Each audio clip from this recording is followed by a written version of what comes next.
Now, First Minister Nicola Sturgeon recently gave President Obama a packet of Scottish tea. Emma Baker visits a tea plantation in Dumfries and Galloway that could spawn a whole new industry. Few things have affected our history more than a nice cup of tea. If it hadn't been for that Boston Tea Party, we'd still own the United States. To make sure of our cuppa, we smuggled in the 18th century and race clippers in the 19th, but not until the 20th would we learn from experts how to make it. It's a ritual that we're all familiar with. Most of us do it every day.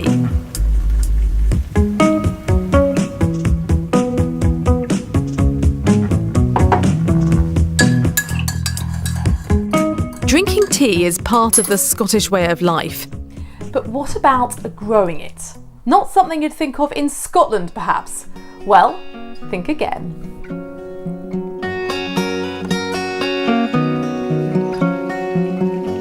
Angela started growing tea at her home near Creetown last August. Morning, Angela. Good morning. You're already hard at work, I see. So these are your tea plants? These are my tea plants. Newly planted, went in last year, and they're starting to come on now. She's producing her own tea blend called Garrocher Grey, a black brew that's being sold as a luxury cuppa. When you see how it's picked, it's easy to see why. There, got one there. We take the top 2 leaves and the bud, and that's all we take. The 2 small outer leaves are a little bit on the small side, but we have a silver needle in the middle, which is that. And that's the key? That's the key. The tiny bud, known as the silver needle, must still be furled for it to pass the tough quality tests. How many of these would you need to make 1 cup of tea? Half a cupful, certainly, to make 1 cup of tea.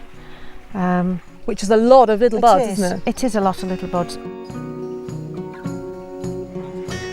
Perhaps no surprise then that it's already selling for the princely sum of £35 a pack. It's like a premier wine. It's a boutique tea, like a boutique wine. I would never have thought that tea plants would grow well in Scotland. How is it going so far? It's going extremely well, actually. We've got the water, as you can hear in the background. We have the climate, and certainly this year it's been a wonderful year for tea because it's not sunshine very much at all, and we've had lots and lots and lots of rain. Because I would have thought you would need a hot climate for growing tea bushes, but that's not necessarily the case. No, it's not. If you think about the ones in Sri Lanka and well, anywhere that's the east, they're a long way up. They're thousands of feet up on the sides of mountains, terraced mountains. The slower it grows, the better quality the tea is and the better the taste. The more full-bodied it becomes. The location in which tea bushes are grown is crucial to the taste. Each different plantation will take on its own special qualities. A professional tea taster would be able to tell that the tea from this garden is the tea from this garden. And that comes from the soil and the water? It comes from the soil and the water. As soon as it's planted in and the roots start to go down, it will start changing the flavour of the leaf. Come in here and have a look at this. This is the flower we put into the tea, and this is the bergamot. You put it into the tea? We put this into the tea. This is what it gives its specific flavour. Wow. And we use the head and the petals. My tea has always got this in it, and it changes its colour. There's 2 or 3 different shades of pink. Her tea is processed and sold through the newly formed Tea Growers Association. The man behind it all told me how it's done. We take the beautiful leaf that Angela's grown and picked here with the bergamot flower that she grows side by side, and we combine them in the oxidisation process, which is just the drying process of allowing the leaf to wilt down. Because it's a black tea, we want a good depth of flavour, so we will let this leaf oxidise down for 72 hours. Then from there we bake it. On top of that we also cold smoke it. And this is the finished product? Mm-hmm. So we end up with a beautiful light flavour of smoke. Gosh, that is such incredible flavour, isn't it? This is just a really intense smell. I don't know anybody who doesn't like that tea.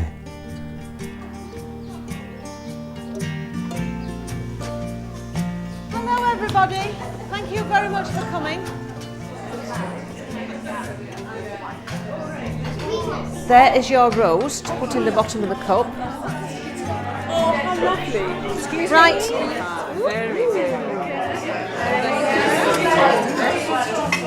has to pour mine in case I make a mess. Smell it, it's really flowery smell, isn't it?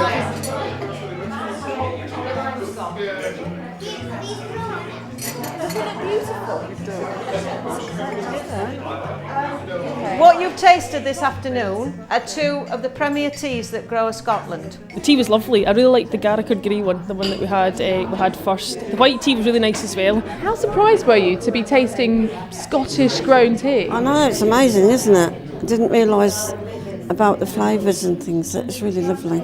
Yeah, really nice. Quite an experience. What did you think of the tea? It was nice, quite strong. I never thought I'd be drinking tea from the lowlands. I think it's fabulous. It's just such good news for Dumfries and Galloway. Brilliant. Another Galloway farmer is hoping to follow Angela's lead. I shall never be a tea bag person ever again. I'm a tea snob now. I just love it. It's just a subtle taste, and I'd really like to get involved in it. I've been thinking of it for quite a while, so I think we'll give it a shot. So do you think Dumfries and Galloway could become a bit of a tea centre?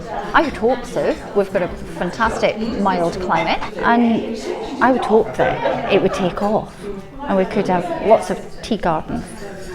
And some believe that is more than just a pipe dream. These Scottish grown teas are now being sold in top establishments around the world.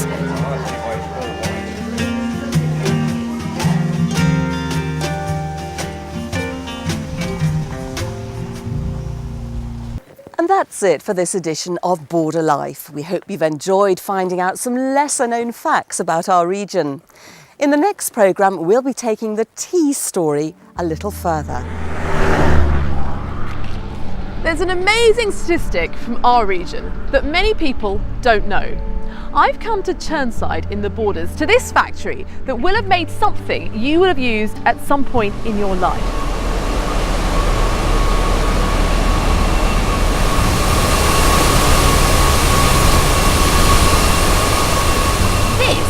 Is where 1 in 10 of all the world's tea bags starts off. How do they do it? I'm going to find out. We'll see you soon.